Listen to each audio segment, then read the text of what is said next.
ఓం నమో భగవతే శ్రీ రమణాయ. చాలా సంతోషం నాయన. ముఖ్యంగా నీవు ఏదనుకుంటే అదే చూస్తావు. నీది నీవు ఏమై ఉంటే అదే నీవు చూడగలవు. ఇక్కడ దేహాత్మబుద్ధితో పరిమితమైనటువంటి జీవుడుగా ఈ స్థూల దేహానికి స్థూల జగత్తును చూస్తూ ఉంటాడు ఈ మాయాజీవుడు. దేహాలను మార్చుకుంటూ ఆయా లోకాలను దర్శిస్తూ ఉంటాడు. ముఖ్యంగా విశ్వరూపం అనే పదం వచ్చింది. అసలు విశ్వం ఒకటి ఉన్నదా? ఉంటే దాని రూపం ఎలా ఉంటుంది? దాన్ని ఎవరు చూడగలరు అనేటటువంటి ప్రశ్న ప్రతి ఒక్కరిలోనూ ఉంటుంది. తనతో కలిపి తాను చూస్తున్నదంతా ఇది ఒక మహాప్రపంచము, విశ్వము అనే భావన దేహాత్మబుద్ధిలో ఉన్న వారికి అది కలుగుతూ ఉంటుంది. అందులో సందేహం లేదు. రమణ మహర్షులు వారి సందర్భంలో చైతన్యంగా జ్ఞానంగా దాన్ని చూచినప్పుడు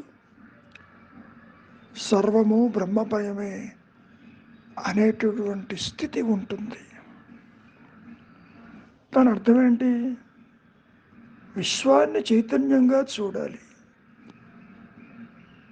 ముందు నీవు దేహాత్మబుద్ధితో ఉన్నావు కదా, ఈ స్థూల దేహానికి స్థూల జగత్తు కనపడుతుంది. అంతవరకు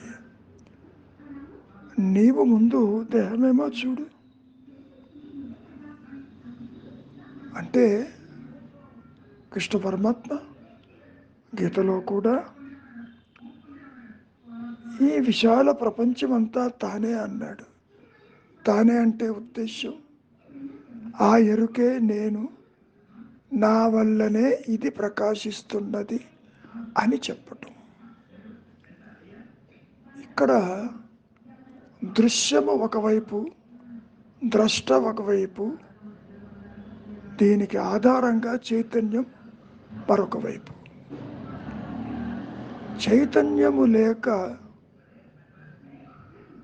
ద్రష్ట లేడు, ద్రష్ట లేక దృశ్యములు లేవు. కాబట్టి నీవు ఎంత నిజమో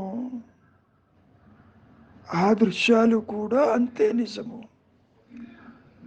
ద్రష్ట ఎంత నిజమో దృశ్యములు జగత్తు కూడా అంతే నిజము.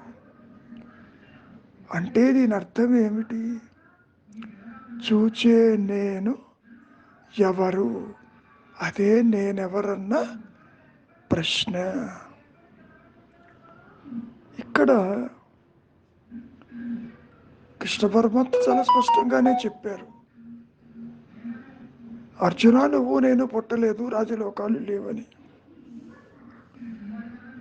తర్వాత ఎన్నో అవతారాలు ఎత్తాము, నీకు తెలియదు, నాకు తెలుసునని. ఇవన్నీ కూడా వాళ్ళ మానసిక స్థితిని బట్టి చెప్పినవే తప్ప మరొకటి కాదు. సృష్టికి పూర్వమే నేను ఉన్నాను అని బైబిల్లో చెప్పిన విషయం, అది అహంస్ఫురణ అని అర్థం చేసుకోవాలి. అహంకారము తల ఎత్తక ముందు ఉన్నది అహంస్ఫురణే కదా. చిచ్చడ గ్రంథి తల ఎత్తినప్పుడు అదిగో ఆ స్థూల దేహానికి స్థూల జగత్తు చూస్తున్నారు కదా. అంటే నీవు భగవంతుణ్ణి తలిచే ముందు నేనున్నాను అని చెప్పటం. అంటే I am that I am. నేను అనేది నేను దేహమన్న విషయము పుట్టక ముందు ఒకటి ఉండి తీరుతుంది. అదే మనం అహంస్ఫురణ అని మనం ఇక్కడ చెప్పుకుంటున్నాం. భగవంతుడి యొక్క పేరు రాముడు, కృష్ణుడు, ఈశ్వరుడు, క్రైస్తు ఇది కాదు. నేను ఉన్నాను అన్నటువంటి ఎరుక మాత్రమే. I amness is the name of God. అంటే I am is God, I am is eternal, I am is awareness. ఆ తరువాత దేహాత్మబుద్ధితో ఎన్నో పేర్లు పెట్టుకున్నారే తప్ప భగవంతుడి యొక్క నామము, రూపము మౌనమేను. నిశ్శబ్దమే ఆ భగవత్ స్వరూపము. నిశ్శబ్దము అంటే ఇంద్రియాలకి అతీతమైనది, మనస్సుకి అందనిది, ఉన్నానన్న ఎరుక కలిగినది. అదే సత్యము అని మనం ఈ మాయలో చెప్పుకోవచ్చు. ఐయామ్ అంటే నేను. ఇది నిన్న మొన్న వచ్చింది కాదు. ఏదైతే నేనుగా ఉన్నదో అదే నేను అని చెప్పటం. తత్మవసి వాక్యము కూడా మరి అదే చెబుతున్నది కదా. తత్ అంటే అది, త్వం అంటే నీవు అయి ఉన్నావు. అంటే నీవు దేహము కాదు, మనస్సు కాదు, ఇంద్రియాలు కాదు. అసలు నీవు ఏది ఇది కాదు. మాటి మాటికి నేను నేనంటున్నావుగా. ఆ నేను సత్యమై, నిత్యమై, ఏకమై, అనంతమై నిలిచి ఉన్న జ్ఞాన స్వరూపమే నీవు.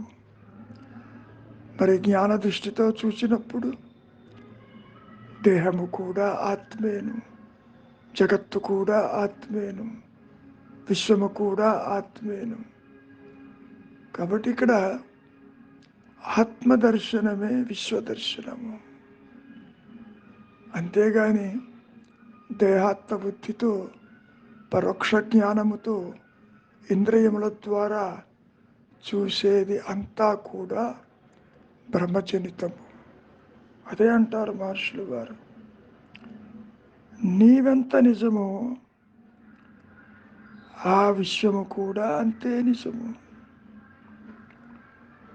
కనుక ఒక సందర్భంలో వివేకానందుల వారు రామకృష్ణ పరమహంసని అడగటం జరిగింది,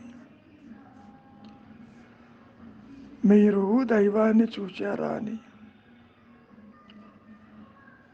దాని బదులు మీకు దైవ అనుభవం ఉందా అని అడగటం ఇంకా ఉత్తమం అంటారు మహర్షుల వారు.